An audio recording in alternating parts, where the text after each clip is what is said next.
দৈনন্দিন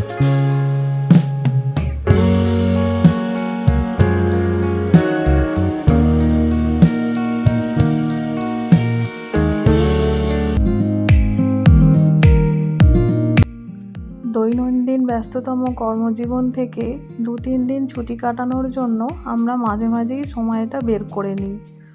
চলুন আপনাদেরও নিয়ে যাই। কর্তামশাই বলেছিল 4টে সাড়ে 4টের মধ্যে বেরোতে, কিন্তু সবাই মিলে রেডি হয়ে বেরোতেই আমাদের 5টা বেজে গেছিল। হ্যাঁ, আমরা বাঁকুড়া যাচ্ছি।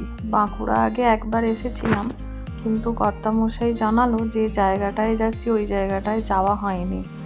তো যে জায়গায় যাচ্ছি বাড়ি থেকে আমাদের তার ডিস্টেন্স মোটামুটি 240 কিলোমিটারের মতো।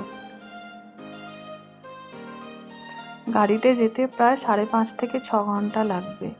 তো অলরেডি আমরা এই চাপাডাঙ্গা হুগলির কাছে চলে এসেছি। এখানে আমার অনেক স্মৃতি আছে, কারণ এটা আমার বাবার আসল বাড়ি, মানে দেশের বাড়ি। যখন স্কুলে গ্রীষ্মকালীন ছুটি পড়তো বছরে, তখন মোটামুটি প্রায় 1 মাসের জন্য ছুটি নিয়ে আসতাম, এখানে থাকতাম। তো তখনের রাস্তাঘাট এখনের রাস্তাঘাট অনেক পরিবর্তন হয়ে গেছে। আমরা চলে এসেছি বাঁকুড়া বনলতা রিসর্টের কাছে। তো আমরা ব্রেকফাস্টটা এখান থেকেই করব। প্রচণ্ড খিদে পেয়েছে, অনেকক্ষণ বেরিয়েছিল বাড়ি থেকে। একবার শুধু চায়েরই ব্রেক নেওয়া হয়েছিল, আর কোনো খাওয়া দাওয়া কিছু করা হয়নি। তাই ব্রেকফাস্টটা এবার করে নিই, কারণ আমাদের এখনও অনেকটা রাস্তা যেতে হবে। ফেরার সময় এই রিসর্টে একদিন কাটিয়ে গেছি, তারও একটা ভিডিও ইউটিউবে আপলোড করা আছে, পারলে দেখে আসবেন, ভালো লাগবে।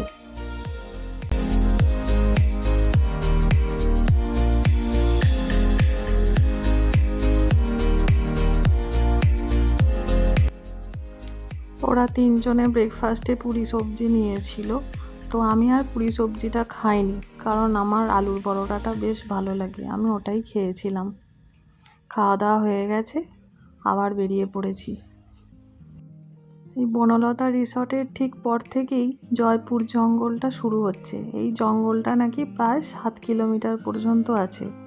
এই রাস্তার ওপর দিয়ে যেতে কি যে ভালো লাগে, ভাষায় প্রকাশ করা যাবে না। আপনারাও দেখলে বুঝতে পারবেন। দেখুন কি সুন্দর লাগছে না জায়গাটা।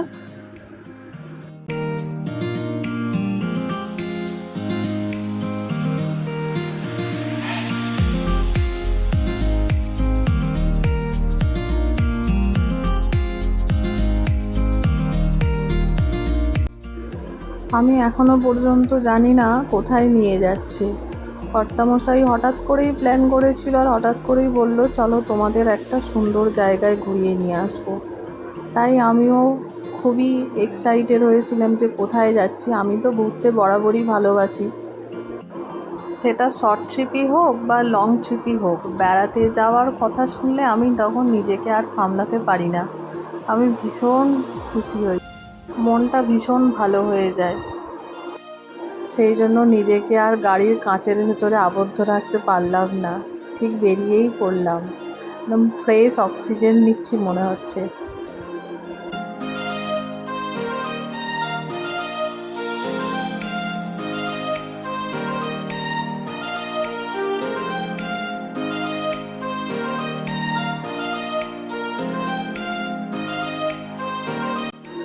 যেখানেই নিয়ে যাক না কেন, এত সবুজ দেখে আমি জাস্ট মুগ্ধ। মানে আমি কি বলবো, আমার তো চোখ জুড়িয়ে যাচ্ছিল এত সবুজ দেখে।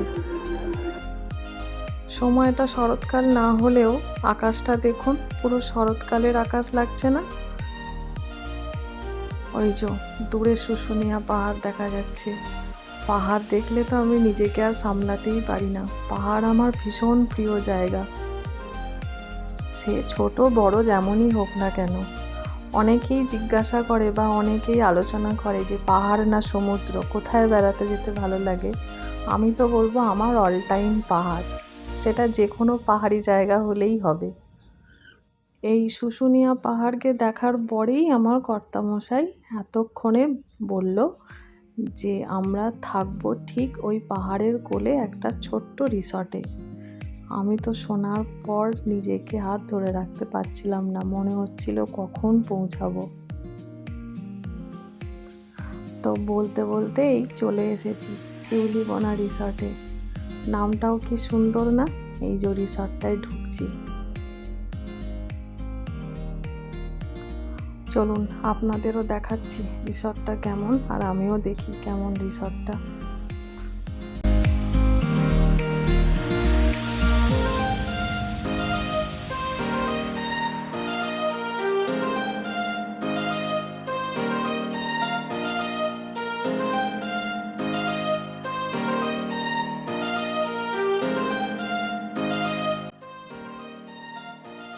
রিসর্টটা খুব একটা বড় নয়, ছোটোখাটোর মধ্যে, কিন্তু পরিবেশটা এত অপূর্ব, এত অসাধারণ, চারিদিকে এত সবুজ। এই জায়গাটা হচ্ছে ডাইনিং এরিয়া।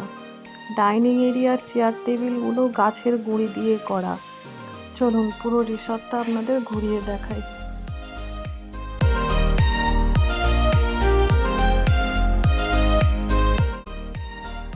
এগুলো সব সিটিং এরিয়া করা আছে। শীতকালে যদি কেউ ফায়ার ক্যাম্প করতে যায় তার ব্যবস্থাও আছে। 6টা মতো কটেজ স্টাইলের রুম আছে আর 2টো টেন্ট আছে দেখলাম। তো আমরা এই রুমটা নিয়েছি।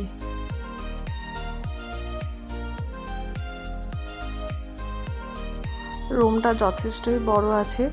এই 4 বেডের রুম আছে, যেহেতু আমরা 4 জন, তো এটা আমাদের সুবিধাই।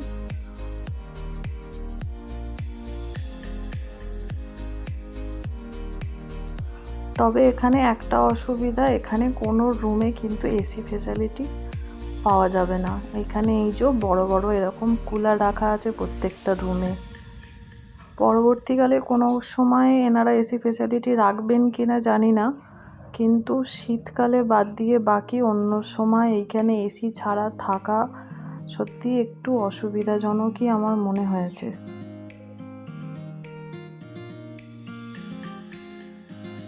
তো আমরা যেহেতু বর্ষাকালে এসেছি, তো মনে হয় না খুব একটা অসুবিধা হবে।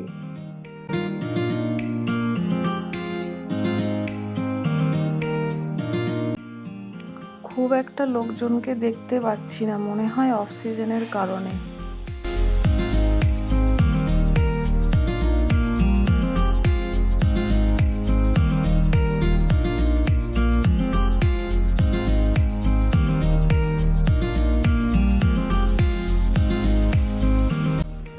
সবাই মিলে ফ্রেশ হয়ে নিয়েছি, এবারে লাঞ্চ করতে যাব। ডাইনিং এরিয়াটা তো আপনাদের প্রথমেই দেখালাম, ডাইনিং এরিয়াটাও খুব সুন্দর। তো লাঞ্চ করব বলে ওয়েট করছি, কর্তামশাই এখনও আসেনি, সেই জন্য। তার ফাঁকে যেই সুযোগ পেয়েছে, এই যে সুন্দর একটা দোলনা মতো ছিল, দোলনা যদিও নয় এটা, তা ওরা দোলনা হিসেবেই ব্যবহার করছে। ওই যে হাত দিয়ে দেখাচ্ছে আমার ছেলে, ও বলছে মা পাহাড়ে উঠবে, ওইটা দিয়ে ওই শুশুনিয়া পাহাড়টায় নাকি ওঠা যায়। আমি বললাম যা তুই যা। সমস্ত জায়গাটাই এনারা এত সুন্দর সাজিয়েছেন, শুধু আপনার তাকিয়েই দেখতে ইচ্ছা করবে। তো দুপুরের লাঞ্চ দিয়ে দিয়েছে, ওখান থেকেই সার্ভ করে দিয়েছে। দুপুরের লাঞ্চে ছিল ভাত, ডাল, কাঁকরোল ভাজা, বাঁধাকপির একটা তরকারি, বেগুন ভাজা, আর কাতলা মাছের কালিয়া ছিল, চাটনি ছিল, পাঁপড় আর মিষ্টিও ছিল। খাবারের স্বাদ খুব অসাধারণ বলবো না, মোটামুটি খারাপ লাগেনি, ভালোই লেগেছে।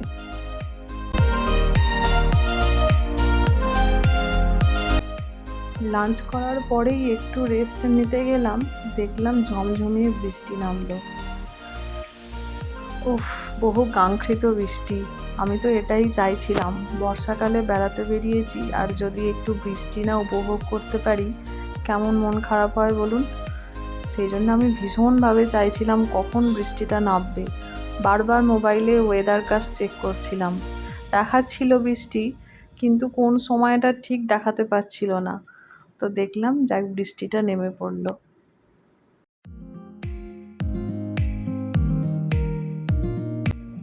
বৃষ্টিতে ভিজে রিসর্টটার আরও রূপ বেড়ে গেছে, দেখুন কি ভালো লাগছে না? আমার তো ভীষণ ভালো লাগছে। আমি তো রুমেই ছিলাম না, আমি সারাক্ষণ বাইরেটাতেই ঘুরছিলাম। প্রকৃতিকে অনুভব করতে ভীষণ ভালো লাগে।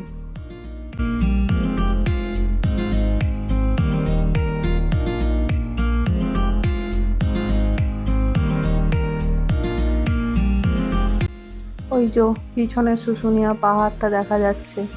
আমি তো পাহাড়ের দিকেই তাকিয়ে আছি, দেখছি পাহাড়টা কীরকম লাগছে, পাহাড়ের গাছগুলো কীরকম দুলছে, ভীষণ ভালো লাগছে দেখতে।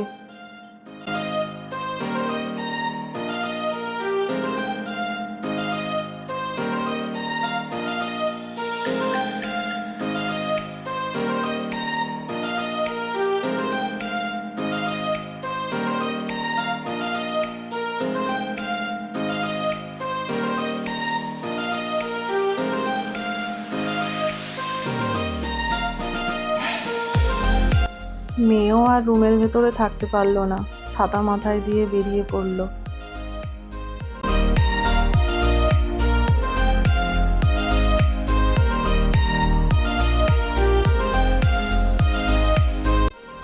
বৃষ্টিটা থামতে আবার কীরকম রোদ্দুর বেরিয়ে উঠলো দেখুন। তো ওই জন্য একটু বেরিয়ে পড়েছি। ওই শুশুনিয়া পাহাড়েরই সংলগ্ন একটা ছোট মার্কেট আছে, এটা দেখার জন্য। চলুন দেখে আসি। এখান থেকে ওই 10 মিনিট মতো লাগবে বললো, তো চলুন যাই।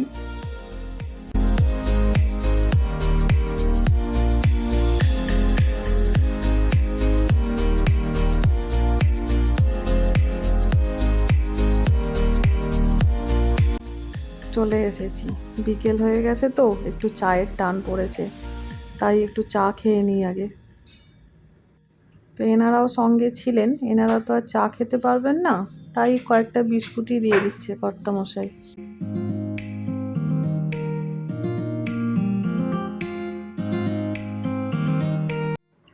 এখানের ম্যাক্সিমাম দোকানেই দেখছি সবাই পাথর কেটে কেটে কত ধরনের কত জিনিসপত্র সব বানাচ্ছে।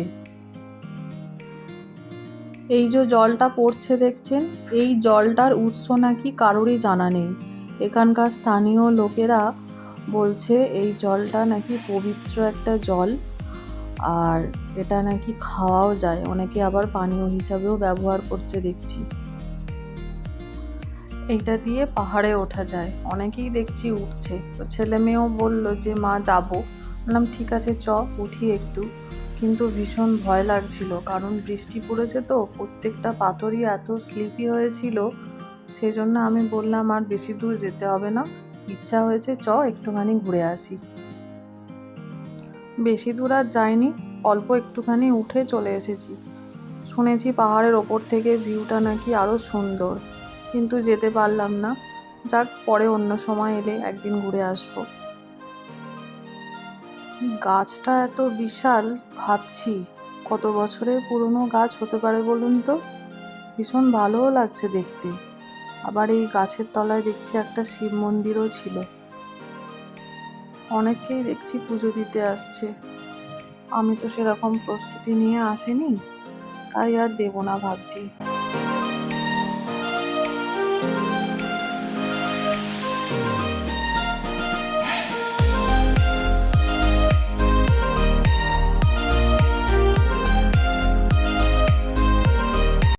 নমস্কার করে চলে এসেছি। এটা লোকাল একটা ছোট্ট মার্কেট, এই ফুচকা ট্রাই করব, দেখবো এখানকার ফুচকাটা কেমন খেতে হয়।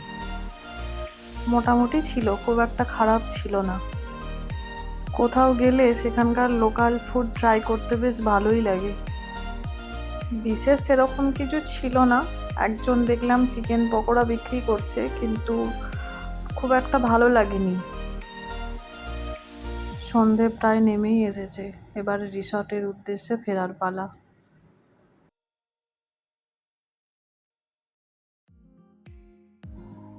রিসর্টটি দেখুন, দিনের বেলায় এক রূপ ছিল আর রাতের বেলার এক রূপ দেখুন, কি সুন্দর আলোয় সেজে উঠেছে না, কি ভালো লাগছে না দেখতে।